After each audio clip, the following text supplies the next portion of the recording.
The book of Judges, chapter 1. After the death of Joshua, the children of Israel asked of Yahweh, saying, Who should go up for us first against the Canaanites, to fight against them? Yahweh said, Judah shall go up. Behold, I have delivered the land into his hand. Judah said to Simon his brother, Come up with me into my lot, that we may fight against the Canaanites, and I likewise will go with you into your lot. So Simon went with him. Judah went up, and Yahweh delivered the Canaanites and the Perizzites into their hand. They struck 10,000 men in Bezek.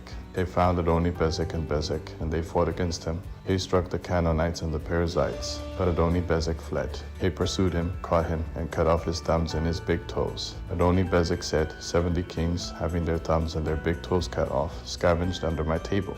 As I have done, so God has done to me. They brought him to Jerusalem, and he died there. The children of Judah fought against Jerusalem, took it, struck it with the edge of the sword, and set the city on fire. After that, the children of Judah went down to fight against the Canaanites who lived in the hill country, and in the south, and in the lowland. Judah went against the Canaanites who lived in Hebron. He struck Sheshai, Ahiman, and Talmai. From there he went against the inhabitants of Debir.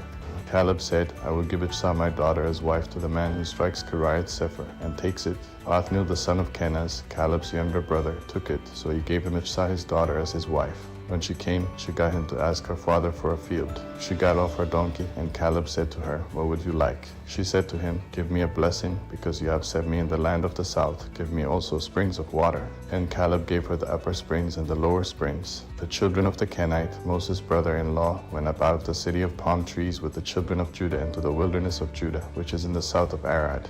And they went and lived with the people. Judah went with Simon his brother, and they struck the Canaanites who inhabited Sephat, and utterly destroyed it. The name of the city was called Hormah. Also Judah took Gaza with its border, and Ashkelon with its border, and Ekron with its border. Yahweh was with Judah, and drove out the inhabitants of the hill country, for he could not drive out the inhabitants of the valley, because they had chariots of iron. He gave Hebron to Caleb, as Moses had said, and he drove the 3 sons of Anak out of there. The children of Benjamin didn't drive out the Jebusites who inhabited Jerusalem, but the Jebusites dwell with the children of Benjamin in Jerusalem to this day. The house of Joseph also went up against Bethel, and Yahweh was with them. The house of Joseph sent to spy out Bethel. The watchers saw a man come out of the city, and they said to him, Please show us the entrance into the city, and we will deal kindly with you. He showed them the entrance into the city, and they struck the city with the edge of the sword, but they let the man and all his family go. The man went into the land of the Hittites, built a city, and called its name Luz, which is its name to this day.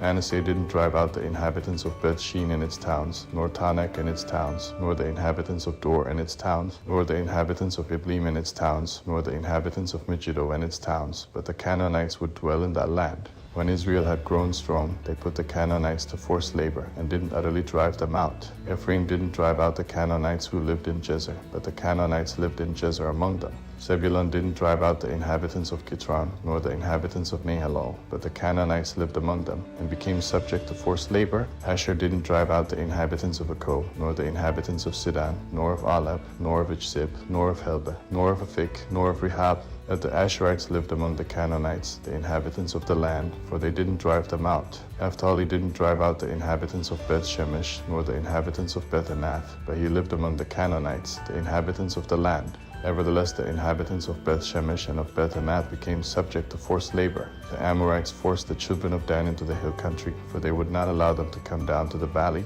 But the Amorites would dwell in Mount Heres, and Aijalon, and in Sholbah. Yet the hand of the house of Joseph prevailed, so that they became subject to forced labor. The border of the Amorites was from the ascent of Akrabim, from the rock and upward. Judges, chapter 2. Yahweh's angel came up from Gilgal to Bachem. He said, I brought you out of Egypt, and have brought you to the land which I swore to give your fathers. I said, I will never break my covenant with you. You shall make no covenant with the inhabitants of this land. You shall break down their altars. But you have not listened to my voice. Why have you done this? Therefore I also said, I will not drive them out from before you, but they shall be in your sides, and their gods will be a snare to you. When Yahweh's angel spoke these words to all the children of Israel, the people lifted up their voice and wept. They called the name of that place Bachem, and they sacrificed there to Yahweh. Now when Joshua had sent the people away, the children of Israel each went to his inheritance to possess the land. The people served Yahweh all the days of Joshua, and all the days of the elders who outlived Joshua, who had seen all the great work of Yahweh that he had worked for Israel. Joshua the son of Nun, the servant of Yahweh, died, being 110 years old. They buried him in the border of his inheritance in Timnath-Heres, in the hill country of Ephraim, on the north of the mountain of Gash. After all that generation were gathered to their fathers, another generation arose after them who didn't know Yahweh, nor the work which he had done for Israel. The children of Israel did that which was evil in Yahweh's sight, and served the Baals. They abandoned Yahweh, the God of their fathers, who brought them out of the land of Egypt, and followed other gods, of the gods of the peoples who were around them, and bowed themselves down to them, and they provoked Yahweh to anger. They abandoned Yahweh, and served Baal and the Ashtaroth. Yahweh's anger burned against Israel, and he delivered them into the hands of raiders who plundered them. He sold them into the hands of their enemies all around, so that they could no longer stand before their enemies. Wherever they went out, Yahweh's hand was against them for evil, as Yahweh had spoken, and as Yahweh had sworn to them, and they were very distressed. Yahweh raised up judges, who saved them out of the hand of those who plundered them. Yet they didn't listen to their judges, for they prostituted themselves to other gods, and bowed themselves down to them. They quickly turned away from the way in which their fathers walked, obeying Yahweh's commandments. They didn't do so. When Yahweh raised up judges for them, then Yahweh was with the judge, and saved them out of the hand of their enemies all the days of the judge. For it grieved Yahweh because of their groaning by reason of those who oppressed them and troubled them. But when the judge was dead, they turned back, and dealt more corruptly than their fathers in following other gods to serve them and to bow down to them. They didn't cease what they were doing, or give up their stubborn ways. Yahweh's anger burned against Israel, and he said, Because this nation transgressed my covenant which I commanded their fathers, and has not listened to my voice, I also will no longer drive out any of the nations that Joshua left when he died from before them, that by them I may test Israel, to see if they will keep Yahweh's way to walk therein, as their fathers kept it, or not. So Yahweh left those nations, without driving them out hastily. He didn't deliver them into Joshua's hand. Judges, chapter 3. Now these are the nations which Yahweh left, to test Israel by them, even as many as had not known all the wars of Canaan, only that the generations of the children of Israel might know, to teach them war, at least those who knew nothing of it before. The 5 lords of the Philistines, all the Canaanites, the Sidonians, and the Hivites who lived on Mount Lebanon, from Mount Baal-Hermon to the entrance of Hamath.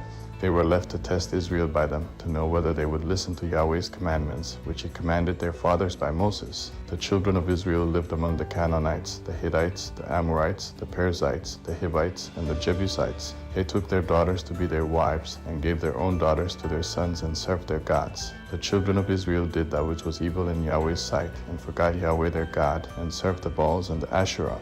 Therefore Yahweh's anger burned against Israel, and he sold them into the hand of Cushan-Rishathaim, king of Mesopotamia. And the children of Israel served Cushan-Rishathaim 8 years. When the children of Israel cried to Yahweh, Yahweh raised up a Savior to the children of Israel, who saved them, even Othniel the son of Kenaz, Caleb's younger brother. Yahweh's spirit came on him, and he judged Israel, and he went out to war. And Yahweh delivered Cushan-Rishathaim, king of Mesopotamia, into his hand. His hand prevailed against Cushan-Rishathaim. The land had rest 40 years. Then Othniel the son of Kenaz died. The children of Israel again did that which was evil in Yahweh's sight, and Yahweh strengthened Eglon the king of Moab against Israel, because they had done that which was evil in Yahweh's sight. He gathered the children of Ammon and Amalek to himself, and he went and struck Israel, and they possessed the city of palm trees. The children of Israel served Eglon the king of Moab 18 years. But when the children of Israel cried to Yahweh, Yahweh raised up a Savior for them, and had the son of Jerah, the Benjamite, a left-handed man. The children of Israel sent tribute by him to Eglon the king of Moab. He had made himself a sword which had 2 edges, a cubit in length, and he wore it under his clothing on his right thigh. He offered the tribute to Eglon king of Moab. Now Eglon was a very fat man. When he had finished offering the tribute, he sent away the people who carried the tribute. But he himself turned back from the stone idols that were by Gilgal, and said, I have a secret message for you, O king. The king said, Keep silence. All who stood by him left him. Ehud came to him, and he was sitting by himself alone in the cool upper room. Ehud said, I have a message from God to you. He arose out of his seat. Ehud put out his left hand, and took the sword from his right thigh, and thrust it into his body. The handle also went in after the blade, and the fat close on the blade, for he didn't draw the sword out of his body, and it came out behind. Then Ehud went out onto the porch, and shut the doors of the upper room on him, and locked them. After he had gone, his servants came and saw that the doors of the upper room were locked. They said, Surely he is covering his feet in the upper room. They waited until they were ashamed, and behold, he didn't open the doors of the upper room. Therefore they took the key and opened them, and behold, their lord had fallen down dead on the floor. He had escaped while they waited, passed beyond the stone idols, and escaped to Seir. When he had come, he blew a trumpet in the hill country of Ephraim, and the children of Israel went down with him from the hill country. and he led them. He said to them, "Follow me, for Yahweh has delivered your enemies, the Moabites, into your hand." They followed him and took the fords of the Jordan against the Moabites, and didn't allow any man to pass over. He struck at that time about 10,000 men of Moab, every strong man and every man of valor. No man escaped, so Moab was subdued that day under the hand of Israel. Then the land had rest 80 years. After him was Shamgar the son of Anath, who struck 600 men of the Philistines with an ox goad. He also saved Israel.